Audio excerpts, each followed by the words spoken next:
Video शुरू करने से पहले आपको बता दें कि यदि अभी तक आपने हमारे चैनल को सब्सक्राइब नहीं किया है तो अभी कर लें और साथ में नोटिफिकेशन घंटी को भी दबाएं ताकि हमारी वीडियो सबसे पहले आप तक पहुंच सके। बंधुओं, अशांत होने का अर्थ केवल इतना है कि मनुष्य ने अभी तक स्वीकार करने की कला नहीं सीखी। जो भी मनुष्य अशांत रहता है उसका मन एक ही बात सोचता है कि जो मैं कर रहा हूं इससे अलग भी कुछ हो सकता था। बहाना खोजने की आदमी की आदत बहुत पुरानी है। जो आदमी करना चाहता है उसके लिए भी बहाना तैयार रखता है और जो नहीं करना चाहता उसके लिए भी बहाने तैयार होते हैं। कुछ धार्मिक लोग कहते हैं कि हम परमात्मा को खोज रहे हैं। बंधुओं, उनके ये शब्द उनके अहंकार की सजावट है। हर आदमी छोटी मोटी बात से अपने आप को सजाना चाहता है, लेकिन उस परमात्मा के घर में मनुष्य के कर्म की गिनती होती है। ऐसे ही नहीं, बड़े बड़े चित्रगुप्त जैसे लोग परलोक में बैठा रखे हैं।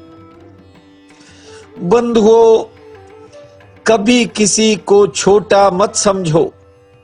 सब परमात्मा के बंदे हैं। एक आस्तिक और एक नास्तिक दो जब स्वर्ग में गए तो दोनों ही एक दूसरे को देखकर हैरान होने लगे और ज्यादा हैरानी तो उस आस्तिक आदमी को हुई, क्योंकि वह देख रहा था कि ये नास्तिक भी यहां कैसे आ गया। अब उस आस्तिक आदमी ने परमात्मा से पूछ ही लिया, धर्मराज से पूछ ही लिया कि इसको स्वर्ग में कैसे आने दिया। धर्मराज ने कहा कि ये कैसे आया है ये तुम्हें पूछने का अधिकार नहीं है। बस तुम ये समझो कि तुम यहां आ गए, तुम्हें यहां एंट्री मिल गई, ये बड़ी बात है। तुमने कभी उस परमेश्वर को सोने नहीं दिया, ना दिन देखा ना रात देखी। एक ही बात तुमने हर समय विचारी, वो था भगवान का नाम। इसलिए तुम स्वर्ग में आए हो। अगर वो ना लिया होता तो तुम यहां नहीं होते। उस आस्तिक व्यक्ति ने कहा, वो बात ठीक है कि मैं भगवान का स्मरण करके यहां आया हूं, लेकिन ये नास्तिक आदमी, इसने पता नहीं कैसे कैसे काम किए और कभी मैंने इसके मुंह से भगवान का नाम नहीं सुना, ये यहां कैसे आ गया। धर्मराज ने कहा कि तुम्हें ये नास्तिक दिखाई पड़ता है, लेकिन इस आदमी ने जितनी भी मेहनत से जो भी कमाया उसमें से ज्यादा इसने दीन दुखियों पर लगाया। और फिर सबसे बड़ी बात यह है कि इसने लगा करके कभी गीत नहीं गाया। यहां लोग 10 रुपए का दान करते हैं तो भी सोचते हैं कि नाम लाउड स्पीकर पर बोला जाए। आप देखते हो, भले ही तीर्थ स्थल हो, मंदिर हो, धर्मशाला हो, पत्थर पत्थर पर लोगों के नाम खुदे हैं। एक साधारण पंखा छत पर लगाने वाला मैंने बहुत सी जगह देखा, पंखुड़ियों पर, तीनों पंखुड़ियों पर देने वाले का नाम छपा है। यहां व्यक्ति दान भी करता है तो ये सोचकर करता है कि मेरा कहीं नाम हो जाए। धर्मराज ने उस आस्तिक से कहा कि इस बंदे ने, इस मनुष्य ने कभी कोई चाह नहीं रखी कि मेरा कहीं नाम होना चाहिए या फिर इसके एवज में मेरा कोई काम होना चाहिए। इसने तो शुद्ध भाव से दीन दुखियों की सेवा की, जरूरतमंदों का ये सहारा बना। इसने ज्यादातर कमाई का हिस्सा सेवा में लगाया, इसीलिए यह स्वर्ग का अधिकारी बना है। बंधुओं, मैं देखता हूं इस संकट के काल में भी कुछ लोग ऐसे हैं जो 1000-2000 रुपए की रोटी क्या बनवाते हैं, फेसबुक, व्हाट्सएप, अखबारों में, न जाने कहां कहां, ये सोचते हैं कि हम दानी साबित हो जाएं। बंधुओं, कर्म, और वो भी धर्म का, गुप्त होना चाहिए। इसलिए समस्त शास्त्रों ने गुप्त दान को बड़ा बताया है। ये जो आदमी झूठी चाबियां लटकाए फिरते हैं, इनसे परमात्मा के ताले नहीं खुलते। कोई कितना भी तीर्थ स्थान पर जा आए और कितना भी वहां स्नान कर ले, उससे मन नहीं धुलता है। बंधुओं, कितना भी परमात्मा को कोई पुकारे, मंदिर में पूजा करे, फूल चढ़ाए, कितनी भी दान दक्षिणा दे दे, लेकिन उसकी ओट में यदि अपने आप को बचाएगा तो फिर परमात्मा के घर असली फैसला हो जाएगा। इसलिए बार बार कहता हूं, जो मिट जाता है, अपने आप को मिटा लेता है, उसे किसी शुद्ध जल की जरूरत नहीं पड़ती। बंधुओं, एक भाई ने कहा कि ये निज धर्म की पुस्तक कहां से मिलती है। आज बहुत ही महत्वपूर्ण दिन है, बुद्ध पूर्णिमा का, तो आज निज धर्म का एक महत्वपूर्ण सूत्र आपको बता रहा हूं।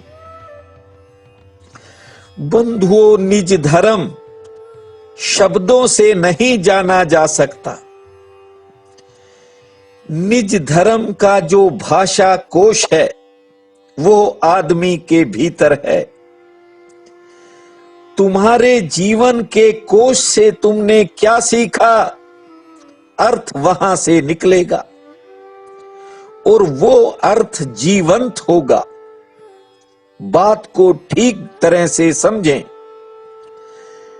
अग्नि शब्द है, लेकिन उस शब्द से आदमी जल नहीं सकता। जल भी शब्द है, उस कोरे शब्द से आदमी की प्यास नहीं बुझती। वैसे ही भाषा के कोश में जो शब्द लिखे हैं, उससे निज धर्म को नहीं समझा जा सकता। बंधुओं, निज धर्म तो एक अग्नि है जो 24 घंटे आपके भीतर जलती है। यदि जरा सा भी उधर घूमकर, उधर मुड़कर शुद्ध होने का प्रयास किया तो सोने की तरह निखर जाओगे। जो बचने योग्य हुआ वही बचेगा, और जो बाकी कचरा इकट्ठा कर लेता है आदमी, वह उस निज धर्म की अग्नि से गुजरते ही जल जाता है, बेकार हो जाता है। बस जो सार्थक है वही बचता है। आदमी के भीतर जो जो पाप होते हैं वे जल जाते हैं, और जो जो पुण्य होते हैं वे बच जाते हैं, और फिर आदमी शुद्ध निखरा हुआ इंसान बन जाता है। आज निज धर्म की बात को ठीक से समझ लें। पहली बात, निज धर्म और पाप ये विपरीत होने चाहिए, तभी निज धर्म से पाप मिट सकेगा। आपने कभी इस तरह शायद सोचा न हो कि निज धर्म और पाप की दुनिया में गहरी से गहरी विरोधी स्थितियां हैं, क्योंकि जब आदमी पाप करता है वह तभी करता है जब निज धर्म नहीं होता। इसलिए ही आदमी बड़े से बड़े पाप कर जाता है। यदि थोड़ा सा भी निज धर्म का एहसास हो तो पाप जो है असंभव हो जाता है, आदमी कर ही नहीं सकता। बंधुओं, जो भी चोरी करता है, हत्या करता है, बेईमानी करता है, धोखा देता है, किस लिए? उसके भीतर निज धर्म की कमी रहती है। और आज आपको बता देता हूं, सभी तरह के पाप निज धर्म की गैर मौजूदगी में पैदा होते हैं। जैसे प्रकाश ना हो, रोशनी न हो घर में, तो सांप, बिच्छू, चोर, बेईमान और लुटेरे ये सभी घर में पहुंच जाते हैं जहां रोशनी नहीं होती। मकड़ियां जाले बुन लेती हैं, सांप अपने घर बना लेते हैं, जहां रोशनी नहीं होती वहां चमगादड़ों का निवास होता है। और जिस दिन रोशनी आ जाती है फिर ये सब धीरे धीरे वहां से विदा होने लगते हैं। निज धर्म एक प्रकाश है, एक बड़ी रोशनी है, और आपके जीवन में भी प्रेम का दिया जल सकता है, पाप दूर भाग सकता है, नकारात्मक ऊर्जा आपके पास भी नहीं फटकेगी। थोड़ा सा अपने भीतर की तरफ मुड़ने का प्रयास करें। इतनी पॉजिटिव एनर्जी आपके भीतर आएगी जिसकी आप कल्पना तक भी नहीं कर सकते। मेरे भाई, पुस्तक की बजाय थोड़ा अपने आप को समझने का प्रयास करो। सारे धर्मशास्त्र कहते हैं कि क्रोध मत करो, लेकिन क्रोध फिर भी आता है। जरा एक बार निज धर्म की तरफ मुड़ो, ठीक से जानो कि क्रोध क्या है। ना तो उसे दबाओ, ना रोको, बस भीतर की तरफ देखते रहो। जो कांटे बनी हुई चीजें हैं वे आपको इस माध्यम से फूल बनती हुई नजर आएंगी।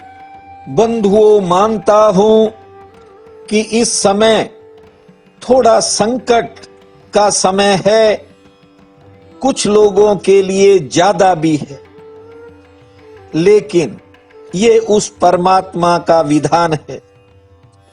प्रत्येक स्थिति उस करुणा निधान की मर्जी से ही बनती है। लेकिन हालात कैसे भी बन जाएं, उन्हें परमात्मा पर छोड़कर अपने काम को जारी रखो। वह सबकी सुनता है, बस थोड़ा इंतजार करो, ये समय भी बीत ही जाएगा। प्रिय बंधुओं व मातृदेवी शक्तियों, आज 7 मई दिन वीरवार है। आप सबको मेरा नमस्कार है। आज का उपाय इस प्रकार है। आज वैशाख शुक्ल पक्ष की पूर्णिमा है, श्री कुर्म जयंती है। आज के दिन को बुद्ध पूर्णिमा के नाम से जाना जाता है। बहुत ही बड़ा पुण्य काल रहेगा। उठते ही धरती माँ को प्रणाम करना, फिर जमीन पर बैठकर 5 मिनट नारायण भगवान का ध्यान करना, समय पर स्नान करना और स्नान करने के बाद 10 मिनट मौन धारण करना, फल फूल नारायण भगवान को अर्पित करना, फिर सूर्य भगवान को जल देना। वैशाख माह में यदि किसी कारण अन्न जल का दान न कर पाए तो आज मीठे अन्न और मीठे जल का दान करना। रात्रि के समय घर की छत पर एक दीप जलाना। भूमा आत्म तत्वा धीपते शिवाय, भूमा आत्म तत्वा धीपते शिवाय, भूमा आत्म तत्वा धीपते शिवाय। इस महामंत्र को जपना, भीतर नया प्रकाश होगा। आपका बहुत बहुत धन्यवाद।